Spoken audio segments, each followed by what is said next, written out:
Deep in these river valleys and among the folds of these hills thrives a world of astonishing biodiversity.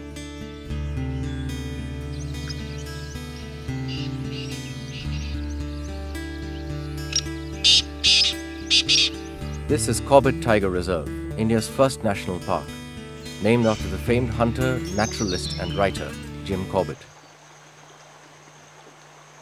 In 1972, the conservation initiative called Project Tiger was inaugurated here.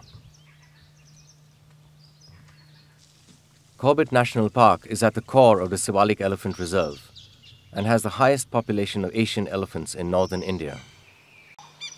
The 1,524 square kilometers of Corbett, which is at the heart of the Siwalik Gangetic tiger landscape, is also home to over 150 of these big cats.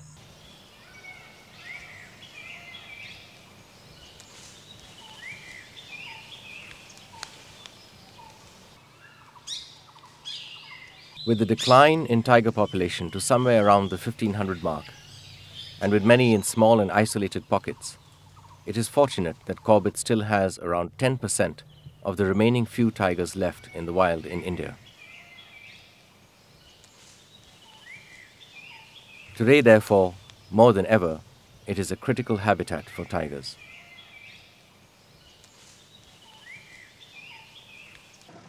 It is here also that the story of the Corbett Foundation began, when Dilip Khatau returned in the early 1990s after many years to visit the place he had once roamed. I know this place like the back of my hand because I used to roam around here, this old block on top of elephant, up to 8 hours a day I used to spend on the elephant. The first time I came to Corbett was in the late 50s when this whole area between the Tarai and the Shivaliks and the Babar was a sea of forests and jungles with small islands of habitation. And now after almost 40-50 years, it's exactly the opposite. There's a sea of humanity with islands left of forests, and we are trying to protect one of the best tiger habitats in India, which I think is Corbett. Dilip started with a jungle resort at Dikuli, at the edge of the national park, on the banks of the Kosi River, which bisects the Siwalik Elephant Reserve. We set up this resort in 1991, and then I found that there was a problem between the locals and the villagers with the forest department, and I thought that bridges needed to be built. And that was one of the reasons I started the Corbett Foundation. We felt that it was necessary that we do conservation work around us. We felt that also villagers should be involved, and that's why the Corbett Foundation was set up in 1994. One of the main objectives of the foundation is to gain the support of local communities, without which we cannot save our forests and wildlife. TCF works with local people in a range of programs, touching the lives of hundreds. An electric fencing project at the village of Ringora, adjacent to TCF's headquarters, has helped reduce crop damage caused by wild animals. 7 years ago, TCF started protecting the endangered golden mahseer in a natural pool at our headquarters, which today is the only place in the Kosi River where this legendary fish is found in large numbers. EPAC International is our partner in this project, in which we have employed local youth to protect the pool from illegal fishing. The scheme has been extended upriver to the Girija Devi temple. TCF has, in the interest of ecotourism, trained local young men who work as nature guides. We have formed a Friends of TCF group, and members participate in volunteerism, awareness, conservation and educational programs, like school tours, bird watching, and the regular wildlife census. TCF has also given compensation for Wildlife Department personnel injured or killed in the line of duty. We present annual awards for bravery and exceptional devotion to duty, and give out scholarships to local children. In early 2008, TCF contributed 841 signatures over 3 days towards a nationwide Save the Tiger petition aimed at India's political leadership. TCF believes in real work on the ground amongst the people with measurable benefits. Whenever possible, we join hands with other national-level wildlife non-government organizations, for example, the Wildlife Protection Society of India. In the year 2000, WPSI and TCF petitioned India's Supreme Court to review the conversion of a forest road on the southern boundary of the Tiger Reserve into a state highway.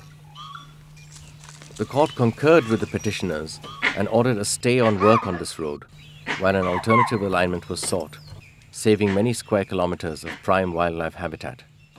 In 2007, TCF became part of a group of NGOs in India and overseas who share a common vision and formed the International Tiger Coalition. Dilip Khatau was also appointed on India's National Board of Wildlife. In our work in the field, the focus has been on harmony between people and wildlife. Our medical program, one of the backbones of the foundation, reaches 56 remote villages in forested areas on the outer fringes of the national park. Over the years under this program, TCF has treated as many as 76,000 people. In 2007, one of our own employees, Naseem Banu, who has worked with us for almost 8 years, was badly wounded and traumatized by a wild bull elephant. Naseem Banu was harvesting wheat in the terraced fields near her house when the disoriented and stressed out elephant, who was trying to get out of the village, suddenly came upon her. Initially, she thought the elephant was tame. By the time she realized it was wild, it was too late.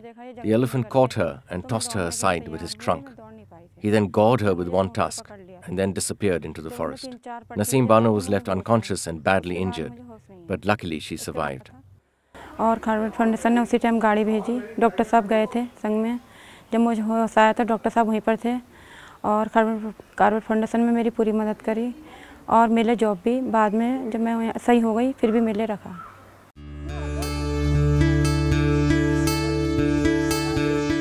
In these relatively remote areas, life is often hard.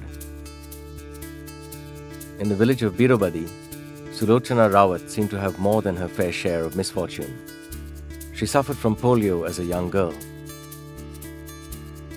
Corbett foundation ने हमारे लिए बहुत अच्छी मदद की क्योंकि मुझे लोगों द्वारा ज्ञात हुआ कि यहाँ कॉर्बेट फाउंडेशन एक बहुत अच्छी संस्था है। फिर जब मुझे ये जानकारी मिली तो मैं खुद ही वहाँ पहुँची और फिर खुद मैंने उन लोगों से वार्तालाप किया कि कैसी संस्था है माने हमारी मदद कर सकती है। मैं ये एक ऐसी लड़की हूँ माने मेरी आजीविका का कोई साधन नहीं है। मेरे फादर का डेथ हो चुका है। उन्होंने बोला ठीक है, आपने अगर सिलाई काम सीख रखा है तो आपको हम सिलाई सेंटर दे देंगे, फिर आपके आजीविका का साधन अच्छे ढंग से चल सकता है। फिर ऐसे ही मैंने जब सिलाई सेंटर शुरू किया तो उसमें कई गांव की बहुत सारी महिलाएं को मैंने जानकारी दी कि ये आप संस्था की तरफ से एक निःशुल्क सेवा है, आप लोग सीख सकते हैं, ये अच्छा मौका है। फिर इसलिए मैंने कई लोगों को अपने सिलाई सेंटर में खुद घर घर जाके अवगत कराया और फिर कई लोग यहाँ पे सीखने के लिए आए, जिससे काफ़ी लोगों को फ़ायदा हुआ और अभी तक वो लोग कई अपने ऐसे काम चलाते रहे हैं और मैं तो अभी भी ये काम करती रहती हूँ समय मिलने पर। Another of our flagship programs is the Interim Relief Scheme. Under a program funded by the WWF and other donors, the foundation pays compensation for livestock killed by tigers or leopards outside the legal boundaries of the national park.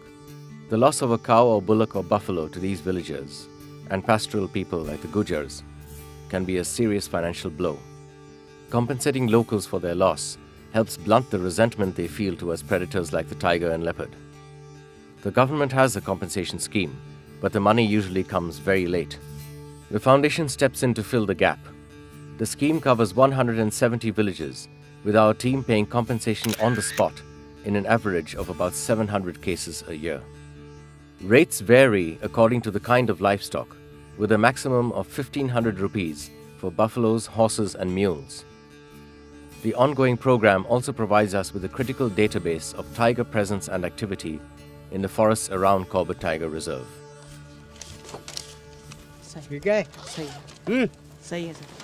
What we felt was that if a compensation or an interim relief was given to the villager who loses his cattle, to tiger predation, the revenge killing or the revenge killing by poisoning would come to an end.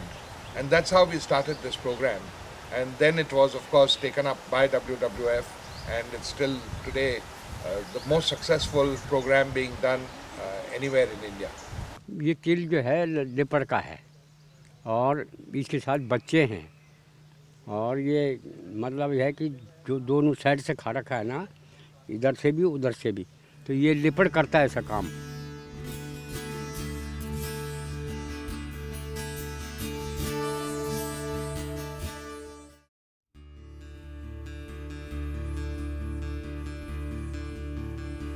Many hundreds of miles southwest of Corbett lies a very different land where water is scarce. This is Kutch, the westernmost tip of India, a land once under the sea until a huge prehistoric earthquake lifted it above the waves. Dilip is a native of Kutch and grew up in Africa, where some landscapes are remarkably similar to those in his native land. The whole place is magical to me because of its vastness, because of its nothingness, because of its aridness. The region is very unique. I don't think, at least in India or Asia, another area similar to Kutch exists.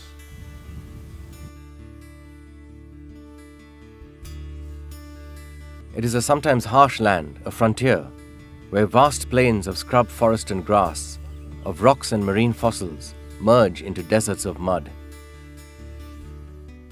And it is home to hardy people, like this pastoral Jat tribe, cooking their meal out here in a dusty scrub.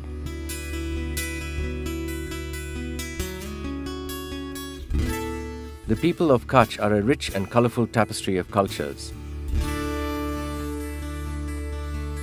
They practice art and crafts as part of their daily lives.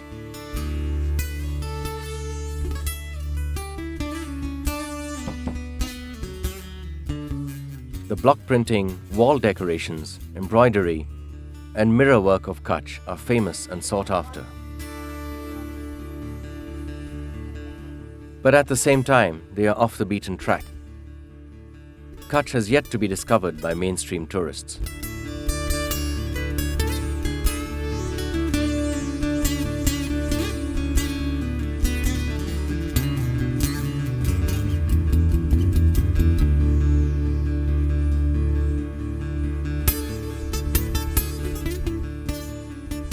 While the landscape appears inhospitable, look closely and apart from the colorful people, there is a tremendous range in terms of biodiversity. Kutch is visited by or is home for over 200 bird species.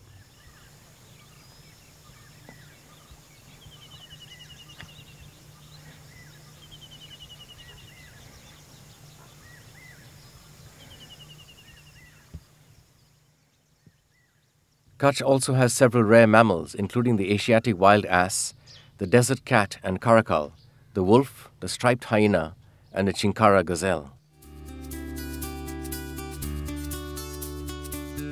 It is this biodiversity that Kutch Ecological Research Centre seeks to conserve.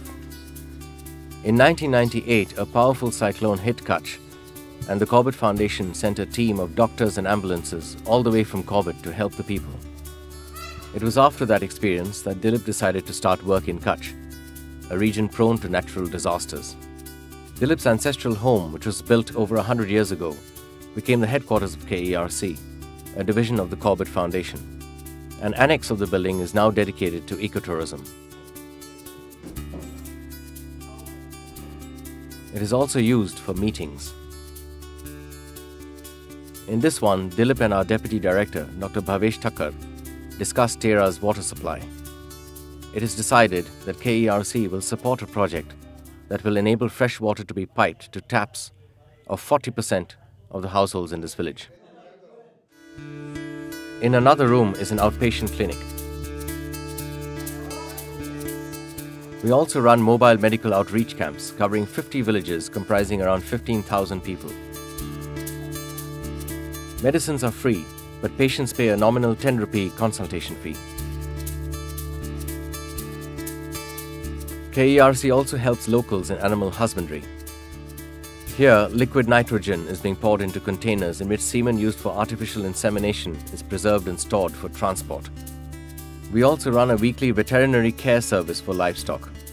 Cattle are a major part of the fabric of life here. One of the biggest concerns, however, is water. Kutch had an ancient system of village wells and tanks which fell into disuse. For a range of reasons, including regular droughts, the villages frequently run out of water. KERC supports the deepening of wells and restoration of village tanks. These women and girls belong to the village of Kukrao, which has benefited from several of our projects. Kukrao is a typical Kutchi village, where life is often quite hard. And this is where Hemba Jadeja lives. Hemba is the village headman and has been the key to another of KERC's backbone projects, conserving grasslands. When we started the grassland project with the help of funds from the Prime Minister's National Relief Fund through NABARD, Hemba was the head of the village committee. For the first time ever, he found himself with a huge budget of 3 million rupees. The money was used for the grassland project as well as for recharging wells and repairing tanks and making bunds or embankments to store rainwater. Grasslands are a priority because they are critical to groundwater, which is always a problem in Kutch. Protecting them also helps endangered species that depend on the grasslands. KERC advised villagers to restrain their cattle from grazing in demarcated grasslands. During a good monsoon, the grass in these areas regenerates and can later be harvested and stored, providing fodder during a drought year. In the case of Kukrao, these protected areas were ploughed and planted with high-yielding seeds, which boosted grass production. Although it took 2 years for the project to deliver benefits, once it did, resistance to the idea of restricted grazing disappeared. The village now has 50% more grass than before, and there is no shortage of water during summer. The project also helped to protect wildlife.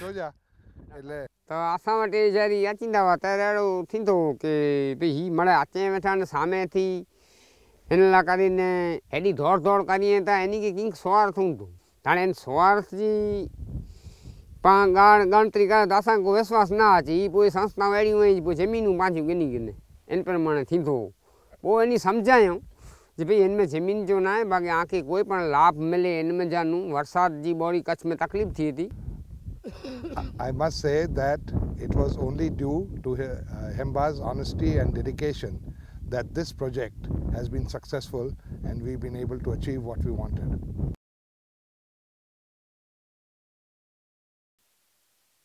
Another member of KERC's family is Muhammad, who has a rare interest and passion, birds.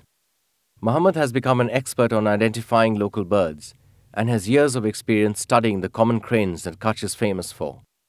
But employment in that line is hard to come by, and he has a family to feed.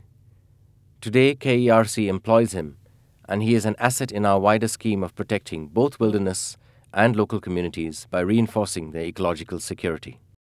परिवार के असांजो ही मिले बियो धंधो ऐं हिकिड़ो ॼणो धंधो करियां थो त इहे मूंखे नौकिरी में इन में फ़ाइदा ई सो जे गेस्ट ॿार थी अचनि था इन में जा पाण मिले अने सस्ता आहे दिलीप खटम साहिब जी इन में जा फ़ाइदा घणा आहे दवाई ॿियो मिले असांखे मुफ़्त में थो मिले ही सारो आहे ॾुकार वे जे सुकार वे हेॾो अचनि थियूं कच्छ में बहु कच्छ इन खे पसंदि आहे ही दाणा इन में बहु सारा निकिरे ही दाणा कूंज इन खे वधारे खाए थी ने ॾुकार वे सुकार वे ही इनमें दाणू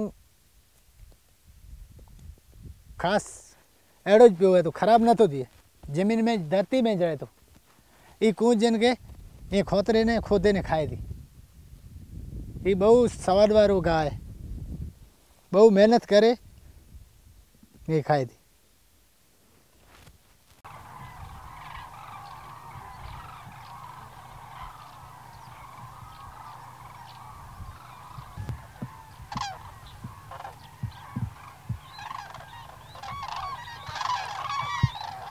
Dilip is crazy about wildlife and he's passionate, and we share the love because he's inculcated that into us and our 3 boys. We hope this conservation will continue and that we will be able to do more work in many other areas in India and even in other parts of the world.